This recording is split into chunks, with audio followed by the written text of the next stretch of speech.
देखिए ये फार्म है जो गवर्नमेंट की तरफ से मिल रहा है, जो BLO प्रोवाइड करा रही है। अब बहुत से हजरात को इसे भरने में दिक्कत आ रही है। अब दिक्कत कहाँ पे आ रही है? अब उन्होंने तो फार्म दे दिया, अब इसे भरा कैसे जाए? अब हर आदमी परेशान है कि अगर ये गलत हो गया तो दूसरा लेना पड़ेगा या तो काम ख़राब हो जाएगा। तो इस वीडियो को देख लो। इस वीडियो का पर्पज़ सिर्फ ये है कि थोड़ा सा इशारा हो जाएगा, समझ में आ जाएगा कि हाँ फार्म किस तरीके से फिलअप होना है। देखिए फार्म इस तरीके से है, ऊपर इसमें 3 बॉक्स दे रखे हैं। ऊपर के बॉक्स में जो डलेगी, जिसकी वोट लिस्ट है उसकी डिटेल डलेगी, ठीक है। यहाँ तक तो ऊपर वाला तो सबकी समझ में आ जाता है कि हाँ भाई ऊपर भरना है, जन्म तिथि, आधार संख्या हो गई, आपका मोबाइल नंबर हो गया, पिता का नाम हो गया। अब मैं समझाता हूँ किस तरीके से होगा ये। यहाँ पे जन्म तिथि है, जन्म तिथि डलेगी। पहले अपना आधार कार्ड निकाल लीजिए और यहाँ पे डलेगी जन्म तिथि, डेट ऑफ बर्थ। दूसरा कॉलम है आधार संख्या, यहाँ पे 12 अंकों की आधार संख्या डलेगी। तीसरा कॉलम है मोबाइल नंबर का, यहाँ पे मोबाइल नंबर डलेगा।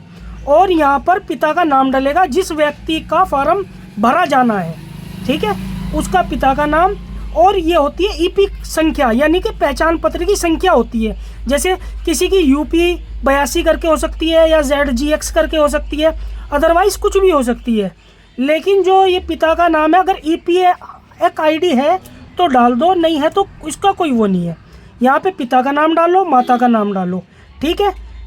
और यहाँ पे इतना भरने के बाद में अब आ जाइए आगे। अब हमें ये 2 कॉलम मिले हैं, ठीक है। एक में इसमें लिखा है पिछले SIR की मतदाता सूची में मतदाता का विवरण, पहला कॉलम। दूसरा कॉलम हो गया पिछले कॉलम में दिए गए संबंध का विवरण। अब मसला क्या है? मसला ये है, जैसे ये मेरा फार्म है, ठीक है। उस दौरान 2003 की वोट लिस्ट में मेरा नाम तो नहीं था भाई, क्योंकि उस दौरान मैं वोट नहीं डाल सकता था। तो उस दौरान क्या होगा, मेरे माता पिता में से किसी एक का विवरण वो मेरा इसमें डलेगा, पिता का विवरण, कॉलम नंबर 2 में, ठीक है। और अगर किसी बंदे का 2003 की वोट लिस्ट में नाम है और उसका नाम आ रहा है वोट लिस्ट में, तो उसे कॉलम नंबर 2 नहीं भरना, कॉलम नंबर 1 भरा जाएगा। क्या करेगा? जैसे सपोज यहाँ पे आप दूसरा फार्म ले लीजिए कोई सा भी, ठीक है। मैं आपको दिखा देता हूँ। जैसे ये हो गया एक फॉर्म अमीर फातिमा, ठीक है।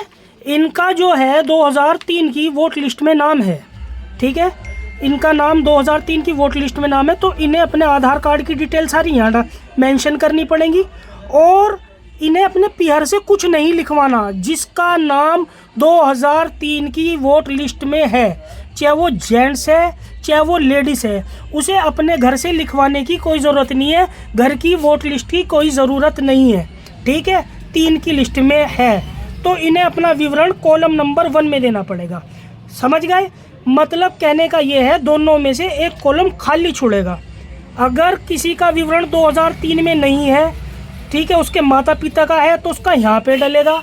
और किसी के पास अगर 2003 का रिकॉर्ड है, उसमें मेंशन हो रहा है, तो उसका कॉलम नंबर 1 में भरा जाएगा, ठीक है।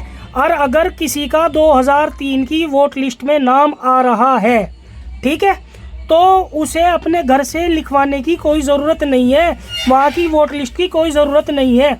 अगर हाँ किसी लेडीज़ की नई शादी हुई है और उसकी वोट की पर्ची घर आ गई, तो उसे अपने घर का विवरण देना पड़ेगा, वहाँ से अपने घर से लिखवा कर वोट लिस्ट निकलवा कर कॉलम नंबर 2 को मेंशन करना पड़ेगा, कॉलम नंबर 1 को छोड़ना पड़ेगा, ठीक है।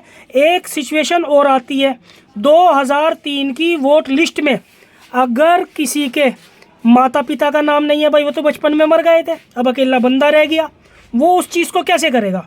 उसके लिए उसके दादी की, बाबा की, इनकी डिटेल चलेगी, या केयर टेकर है कोई, उसकी डिटेल चलेगी कॉलम नंबर 2 में, ठीक है। और कोई इससे अलग और कोई दिक्कत वगैरह आवे तो पूछ लियो। यो इस वीडियो को बनाने का मेन पर्पज़ ये था ताकि हमारे सारे भाई बंधु इस फार्म को अच्छी तरीके से अपने आप भरें, ठीक है, किसी को 1 रुपया ना दें और अपने आप समझकर भर लें। और अगर नहीं समझ में आए तो एक बार और पूछ लेना। ठीक है, शुक्रिया, धन्यवाद।